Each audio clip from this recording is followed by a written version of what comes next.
what is minimalism and what does that look like for me, and what does that look like for you? So we're both going to be extremely different because we both have different priorities when it comes to homeschooling and home educating our kids. So that's the goal, is to find what priorities you want to focus on. And by doing that, you're going to see how to strip away the excess of the things that you were doing and focus on those main priorities. And that's the awesome thing about the minimalist lifestyle, is that it's not that you don't have anything. It's actually being very intentional with the things that you do have and asking yourself, well, is this even necessary to even be doing? I am not perfect by any means. This is just advice from a homeschool mom living it.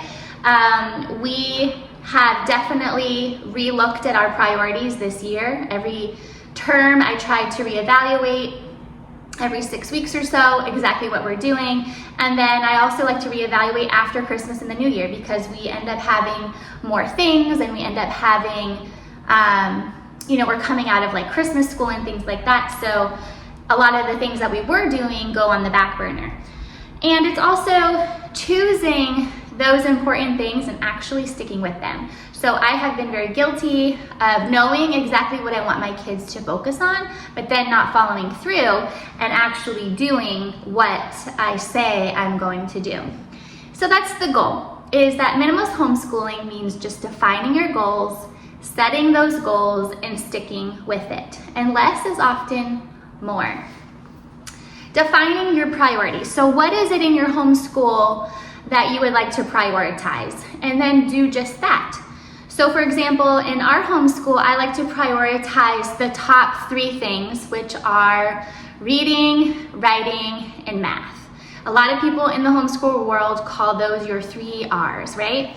And I look at the 3 R's in a very basic way. I ask myself this: what is it that I want my kids to focus on in a very meaningful way that's not busy work and that's actually helping them learn, and helping them learn in a way that they enjoy? A lot of kids don't like computer work. A lot of kids don't like workbooks. A lot of kids, maybe they just don't like to read. But in our home, I feel like we are at a really good place, like I've said in other videos, where we focus on reading aloud. We just pick a book per month, we read it aloud with each other. Usually it's a historical fiction book, sometimes it's fiction. I try to read across the genres, I try to add in Shakespeare, but I am not doing all those things at one time like most homeschoolers do. For us, that feels very chaotic. It doesn't feel very minimal to be reading 5 to 10 different books per day. For us, we focus on just that one read aloud, the one book, and then I pull things from that book like copywork. We also pull like vocabulary from that book, maybe a set of spelling words from the book, and we're just focusing on that one read aloud. Now, I am part of the Read Aloud Revival. I pay a monthly subscription for a family book club idea, and sometimes we follow the family book club that she's doing, and sometimes if it doesn't look like a good fit, I don't. I just keep it kind of in my back pocket, and then if I don't use it in a little while, I may say, hey, I'd rather save my $25 a month this month, and I'll relook at it next month. Next is focusing on the areas that your kids may need improvement. We are unschoolers. However, unschooling gets a bad rap because a lot of people think that we just let our kids do whatever they want, and that's not true. My kids need help in some areas, just like any kid. So my kids, currently I have one focusing on spelling, and then I have another one who is going to be in high school and he's focusing on grammar. Then from there, I ask myself, okay, what is it that I want them to achieve by doing this? And if they're not achieving anything, in my opinion, by doing the spelling and the grammar, then I might need to reevaluate why I'm even having them do it in the first place. So a lot of the times in the past, I would have all this beautiful aesthetic curriculum laying out, but then I was wondering, well, why are we even doing this? Because it's not really fitting my goals for them. They don't, this is kind of like adding up to clutter. We can't fit this in. this is turning into a nightmare because I'm reading XYZ, you know, all day long. We just can't get things done.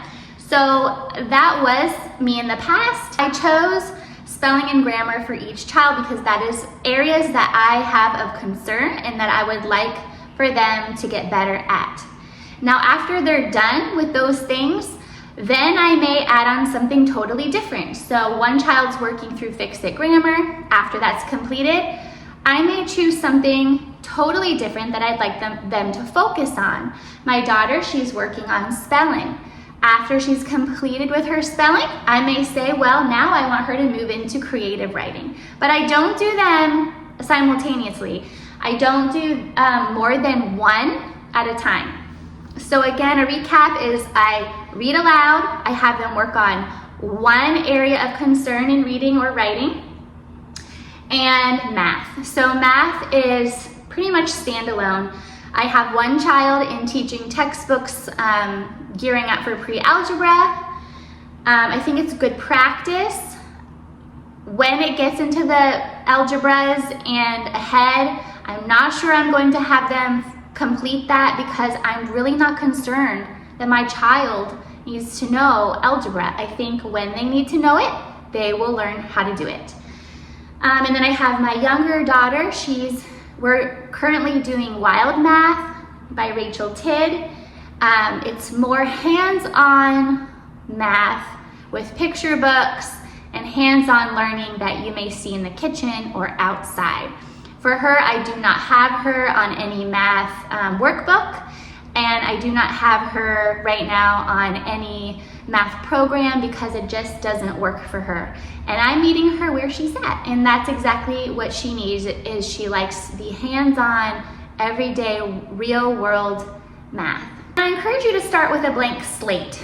Pull out everything you have, lay it all out, and ask yourself, what is it that I want my kids to know? What's important to me? What are my priorities? What is my vision for my kids? Is it these 100 notebooks and workbooks that I have stacked here, or do I have a totally different vision for them? And also think about your child. Don't think about the aesthetic child on Instagram or the parent on YouTube sharing and selling all of these different curriculums that will do all these different things for your family. Because in reality, that's not true. And I really don't believe kids are learning at a deep level when you provide so many learning manipulatives and learning materials. I feel like they are learning very wide, but they're not learning very deep. And for my children, I want them to learn deep. And I really believe that going the interest-led learning route will also help them learn more deeply than just far and wide. So that's kind of how I approach other subjects. So looking at your other subjects, be intentional with those subjects. Are you tackling too many subjects at once? Are you trying to do geography, history, science, creative writing, typing, and all of the things, Latin, Bible, and I mean the list goes on, right? Music. Are you trying to have them tackle all of those in one sitting? And if you are, and if that's what your child likes, go for it. But in reality, I really think that we are putting so much pressure on our children to complete all of these tasks because we're coming from a good place of, you know, we're their mom and we want them to have this broad, beautiful education, this feast, as Charlotte Mason would call it. And I do think that's wonderful. However, I think that for my family, what I've noticed was when we have a huge amount of options on our plate, like I said, we can only go so far with it. We can only go so wide. But are we really going deep, and are we really being meaningful with our time? And are we being meaningful with the subject that's being presented to us? So as far as those subjects goes, like I said, we do the 3 R's, and then everything else, I let that just fall off. That's my blank slate. I let that just fall off of my plate, and I just let the Lord provide in that area. And usually your kids know, if you do an inventory on their interests, they know exactly what they want to know. They know exactly how to get the information. They know exactly what they want to learn. So giving them that opportunity to say, hey, for science this month, I would love to learn about reptiles. And that's something that you could always borrow from the library, get it from a friend, books, at thriftbooks.com. There's so many YouTube channels. There's so many documentaries about reptiles. I mean, I could go on and on about free ways and less cluttered ways to approach a subject like that. So I let my kids pick, one or two different subjects that they want to go deep with, and then I, get a new inventory from them every 6 weeks or so. Sometimes we're in that same subject for months, sometimes it's for years. We were into chickens and ducks and quail and like farming for at least 2 years. And I will tell you that your child will learn so much from experiential learning, hands-on learning, more than they ever will from a textbook that is required of them sitting at your homeschool table. So reanalyzing the way you're approaching things as well can also be a really big help when it comes to having a more simplistic and intentional approach to homeschooling. Limiting your activities. So I always tell my kids that as far as activities go, I don't want to be, stressed out, going all over town all day long, all week and all weekend. I really like to really take my time to be intentional about the things that we're doing, and that way we're filling everybody's buckets up, but we're also not so stressed out, driving all over the place that nobody's having fun. So I try to limit my kids to 1 to 2 activities that they're very passionate about. And we reanalyze this constantly. We try new things, and then the kids will be like, well, I really don't know if I want to continue this, and I don't make them. I want them to be doing things that they love, that when we're investing money into these things, that they are enjoying themselves, they like the people that they're with, and they're having a good time. 1 to 2 things that doesn't require a lot of effort from me on my part, meaning, do I need to buy hundreds of dollars worth of gear to do this one thing? Do I need to, have all of these materials for them to do this other thing? So currently, both kids are learning how to sail in the ocean and the river, and that's just 1 day a week, and it doesn't require anything from me but a packed lunch and a life jacket.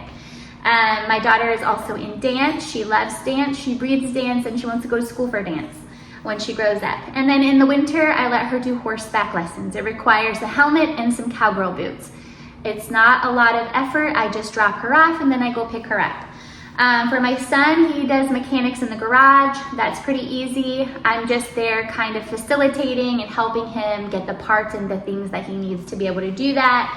And then he also enjoys going to basketball. Again, some sneakers, and the basketball lesson is all that is required. Drop him off once a week, and then we're done. So I try to be very intentional when we're picking things that they're just not taking up our entire weekend, that our weekend is devoted to family time. Next is learning how to develop a quiet learning environment that is less cluttered and neat.